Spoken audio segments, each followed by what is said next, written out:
Estamos aqui em Paraty, onde mora o nosso amigo Eduardo Souza Lima, o Zé José, que assinou hoje contrato para lançar o seu terceiro livro, Esmagar, Matar, Destruir. O que você tem para te contar do livro, Zé? Na verdade é o terceiro romance, mas eu... Ah, é verdade. Quantos livros foram? Não, eu lancei também um infantil esse ano e um livro de contos, Flor do Bairro. Esse é o terceiro romance, no É o caso. terceiro do ano também. É o terceiro do ano, por enquanto. Mas assinei hoje, é um livro que eu pretendo que seja de uma trilogia, que é a trilogia Tradição, Família e Propriedade. Esse seria o Família, seria o livro do meio, embora não tenha ordem, não necessariamente. O primeiro livro é o Propriedade, seria o último, mas foi o primeiro romance que eu lancei, Martina no Vale do Germânia.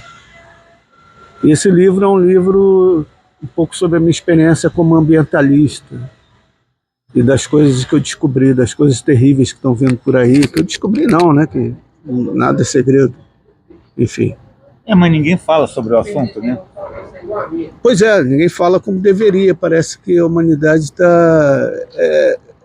É uma teoria que eu tenho, hedonismo e alienação. Parece que ninguém quer nada que estrague o seu direito. Hedonista alienado também? Hã? Você já foi hedonista alienado? Não, eu sou. Eu acho que todo mundo mas tem um ponto que você pensa, caramba, a gente chegou a um ponto que ferrou, já era. Tem que fazer alguma coisa, ou então vai acabar tudo. Eu tenho uma coisa que enfim, sou pai, eu fui pai aos 50 anos, isso faz uma diferença tremenda. E o fato de trabalhar com ambientalismo me deu muito mais consciência e formação, né? 10 anos que eu leio o relatório de PCC da ONU e só vejo a situação piorar e nada ser feito para reverter isso. Nem para amenizar a situação. Enfim. Bem, mas você nem falou sobre o que é o livro, além de que é movimento ambientalista. Tem alguma trama, alguma coisa? Eu sei que você não dá muita importância para isso. Você gosta mais de escrever coisas mais episódicas, mas mesmo assim, dá uma pista aí para as pessoas do que elas vão encontrar no livro.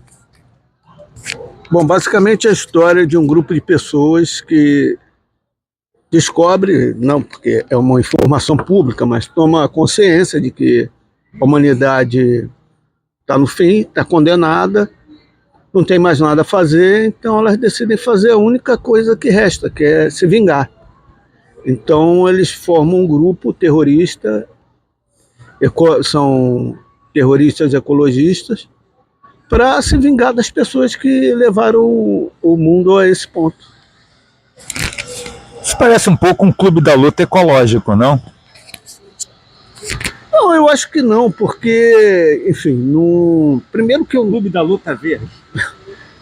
Não, primeiro que eu enfim, nem me lembro muito bem do Clube da Luta, não. Eu não sei, pode ser, que inconscientemente seja por aí, mas não... são pessoas comuns, embora de origens diferentes e claro, tem uma trama por trás, como você disse, é um livro episódico.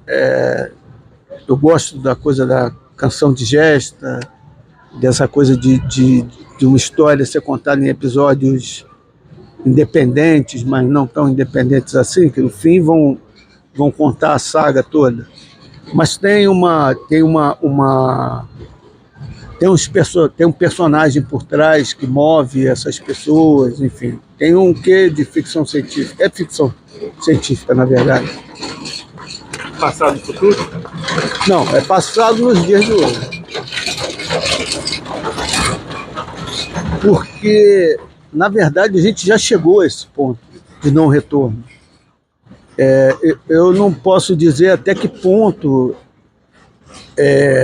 quanto tempo mais a humanidade tem de existência, mas está condenada.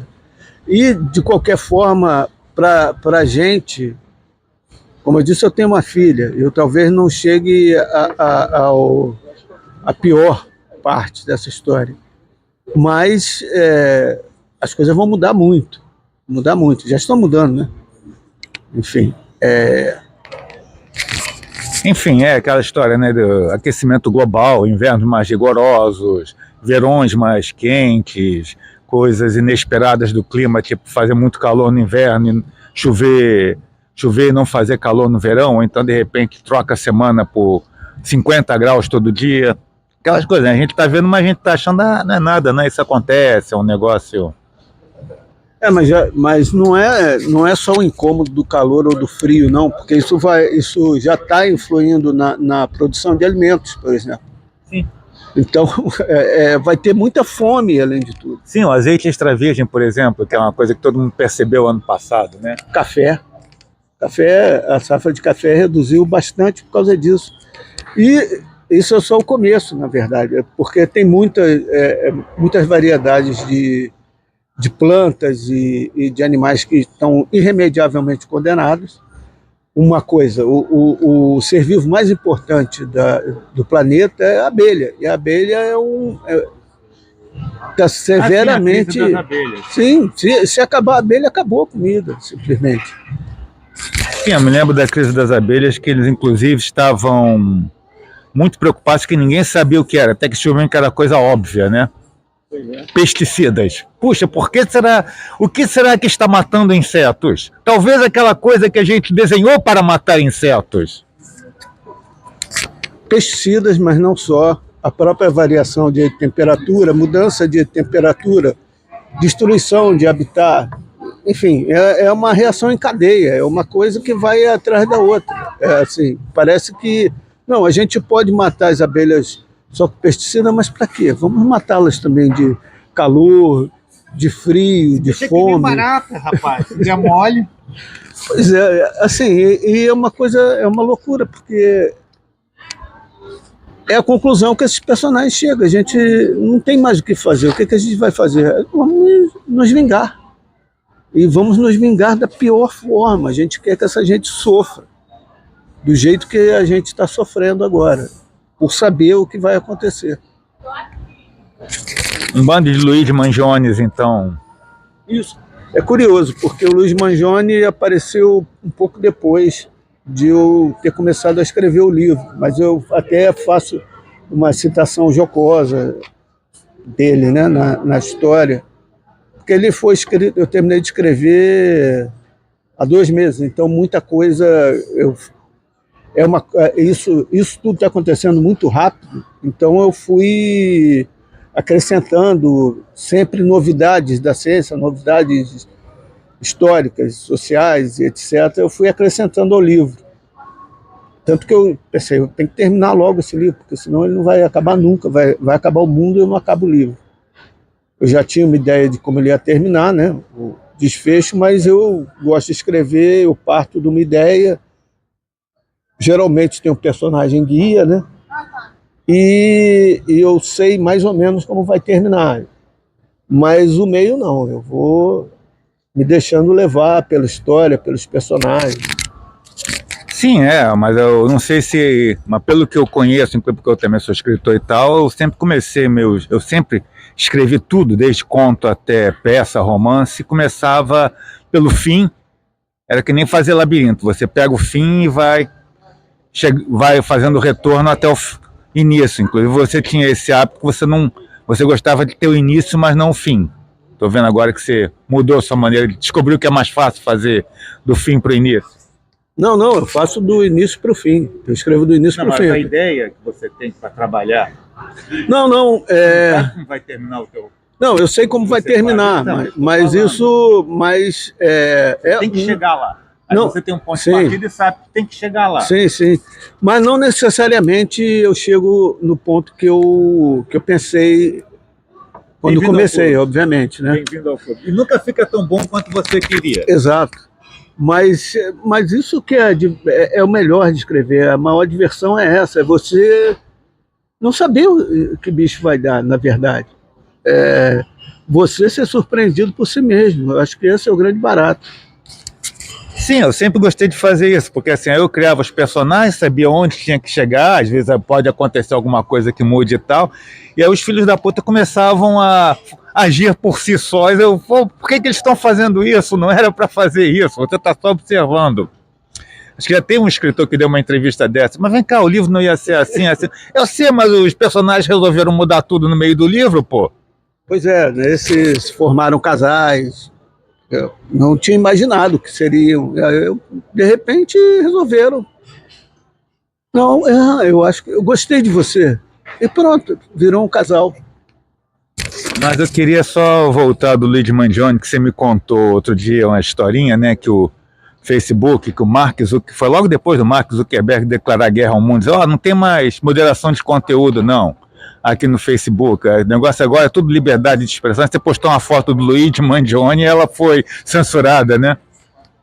Pois é, porque além de tudo tem isso. O pior de tudo, além da alienação e do hedonismo, por si só não seria um problema se tivesse um adulto na sala, né, moderando, mas ainda tem essa hipocrisia, que é foda. Então é um avanço de gente que não está disposta a fazer nada com gente que está disposta, os fascistas, a fazer o pior.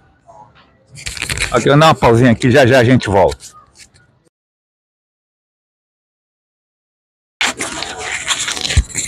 Bem, estamos de volta aqui agora, estamos falando do Luigi Mangione, que o cara que acha que você tem que falar mal de todo mundo, que vai matar, que nego tem mais, é que morrer, essas coisas todas, mas se você postar um assassino de CO, eles acham que isso você está ultrapassando os limites da liberdade de expressão. Você foi longe demais, né?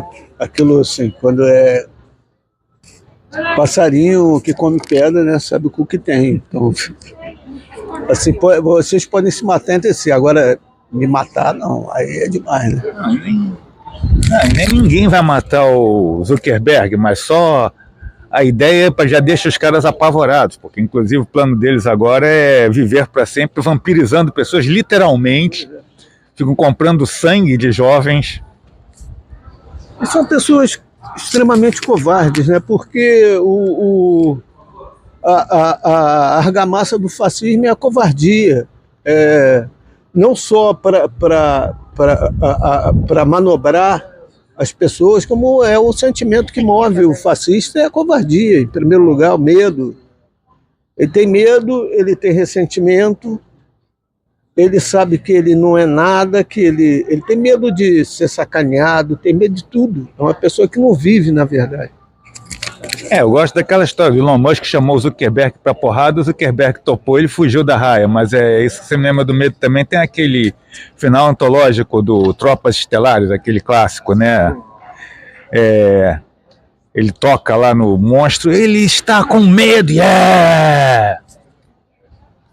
Exatamente. E a ideia desse grupo, que é um grupo que não tem nome, é um dos princípios deles, é isso, não só se vingar, e eles vão agir de fato, como eles querem instilar o medo. Eles querem que essas pessoas não tenham mais um minuto de tranquilidade na vida delas, que elas fiquem com medo o tempo inteiro que alguém vai pegar elas e vai matar elas, os familiares delas e todo mundo, e eles vão sofrer pelo que fizeram.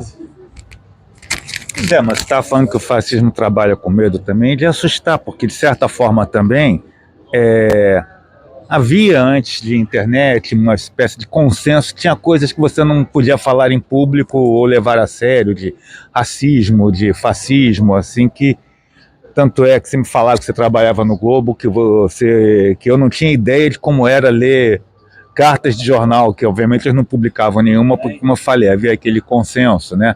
Depois teve aquela era da página dos comentários de matérias, que a grande parte dos sites abandonou comentários, passou a ter moderação, porque era uma coisa absurda, né? E as pessoas perderam esse medo vendo crescer em número, até porque também que essas redes sociais elas trabalham com isso, porque as pessoas que têm esses pontos de vista diferentes, elas são muito mais inclinadas a formar grupos e ser mais ativas e ter mais postagem. Digo, por exemplo, se eu e você vamos fazer um grupo A Terra Redonda, não vai ficar um grupo ativo, a gente publicando toda hora um vídeo, vejam, aqui está uma prova de que a Terra é redonda. É uma coisa que eles estão trabalhando também, em certa forma, que as pessoas que falaram isso perderam medo. Porque a sociedade, só para terminar, a sociedade trabalha muito com repressão, como assim, uma coisa de você ter uma posição na sociedade. Quando você tinha esse tipo de ponto de vista, você sofria uma espécie de vergonha pública que hoje em dia se perdeu, porque se juntaram com os outros que querem pensar a mesma coisa, as autoridades estão dizendo não, o que importa é liberdade de expressão, e se chega nisso também, né? De certa forma, medo não deixa de ser uma certa forma de controle também que funciona para uma sociedade saudável. Sim, sim. Medo está na base do controle social. Eu acho que, enfim, eu parto do princípio que a gente nunca viveu, que democracia é uma coisa que não existe. Empurraram o conceito de democracia goela abaixo da gente, que funciona para meia dúzia de pessoas privilegiadas, mas não funciona para quem mora numa favela, por exemplo. E essas pessoas que moram na favela são controladas pelo medo de todos os lados. Medo não das autoridades, medo dos bandidos, medo de todo mundo, medo de não conseguir comprar comida para casa, enfim, é uma coisa terrível. Só que eu acho o seguinte, que o que acontece e o que leva ao rompimento, principalmente dos personagens, primeiro, não se dialoga com o fascismo. E não é porque você não queira dialogar, é porque eles não querem dialogar. Então, quando um não quer, o outro não adianta.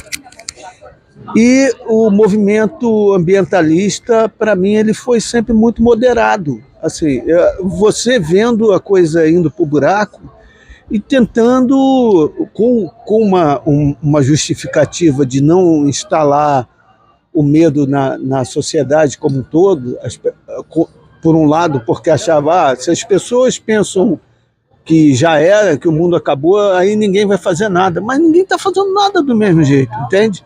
Então, essa estratégia está dando errado completamente, porque eu não vejo mobilização.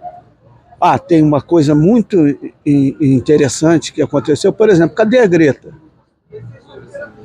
Sabe o que aconteceu? Não sei o que aconteceu. O que aconteceu foi o seguinte, a Greta mudou o discurso dela. Quando a Greta falava contra os políticos, beleza, porque o fascismo é um movimento antipolítico, e o capitalismo, que é o braço armado do fascismo, o braço armado, que é a grana, que é a arma, o braço armado do fascismo, falar de política é ótimo, porque o lance é despolitizar.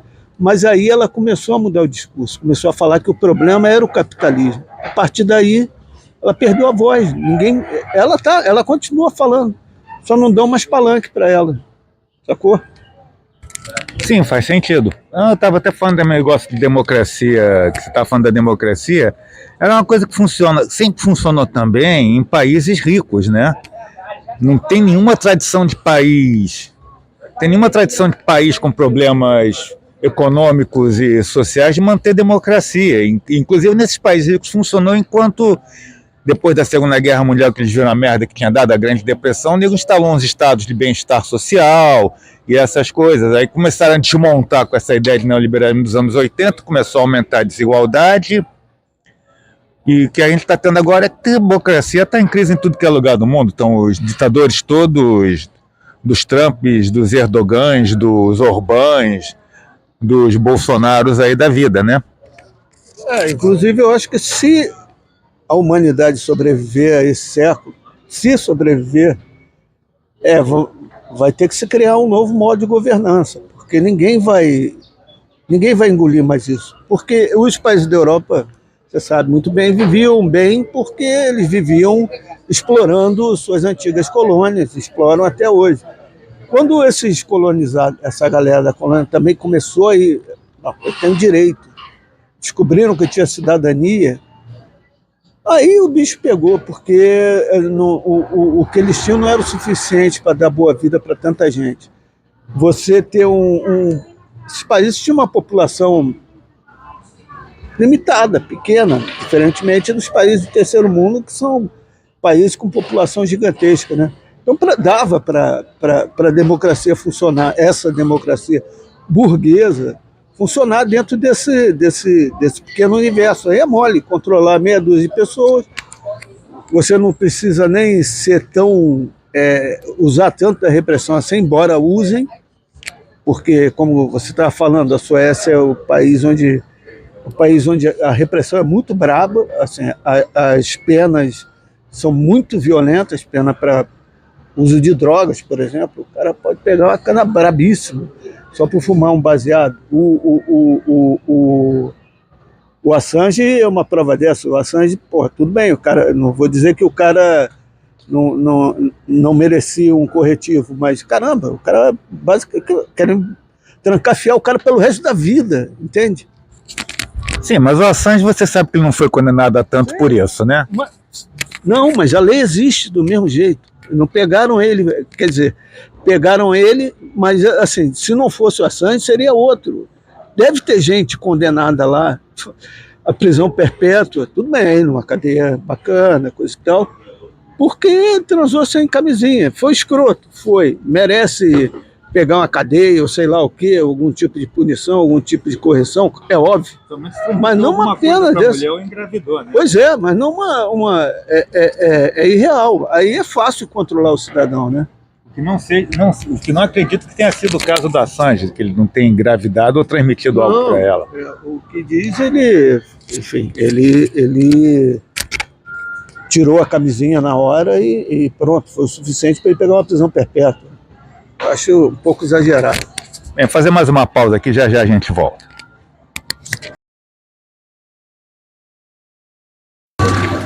Bem, então voltando aqui para o último segmento, porque se a gente começar a falar livremente como estamos falando, o livro até parou de falar e tal, a gente vai aqui até amanhã. Então, já que para evitar isso, quer falar mais alguma coisa do livro?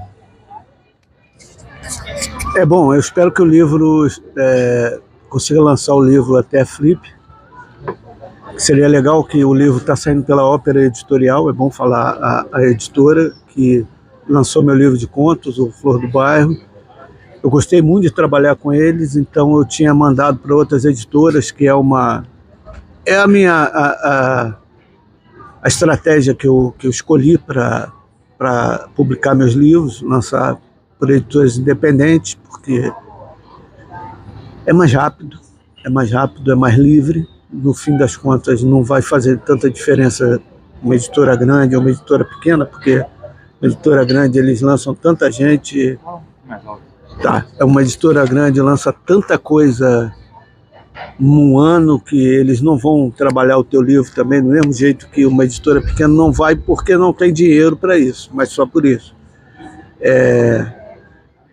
Tem uma liberdade maior, você pode conversar. E eu gostei muito do trabalho que eles fizeram com o Flor do Bairro, então eu escolhi. E eles toparam, achei ótimo. E o que a gente ia falar mais, né? Eu falava como é que é morar em Paraty, sabe que eu estou procurando casa aqui, como é que tem sido sua vida aqui em Paraty? Você gosta da cidade, das coisas? Assim, falar como é que é morar em Paraty. Você falou que sonhava em ir para o Pontal escrever, mas acaba nunca fazendo isso, né? Todo mundo tem essas coisas, eu vou fazer em tal lugar e tem esses planos, mas... Bom, meu problema é que eu sou um escritor, logo não tenho dinheiro, então não dá para eu ir ao Pontal escrever e coisa e tal. Mas Paraty assim, eu não pretendo sair daqui nunca, é o tipo de lugar para mim confortável, uma cidade pequena, mas que tem coisas de cidade grande que eu ainda gosto. Tem livraria, tem bons bares, tem cinema excelente que tem aqui. Pois é, tem muita coisa para fazer, de graça inclusive. Tem natureza.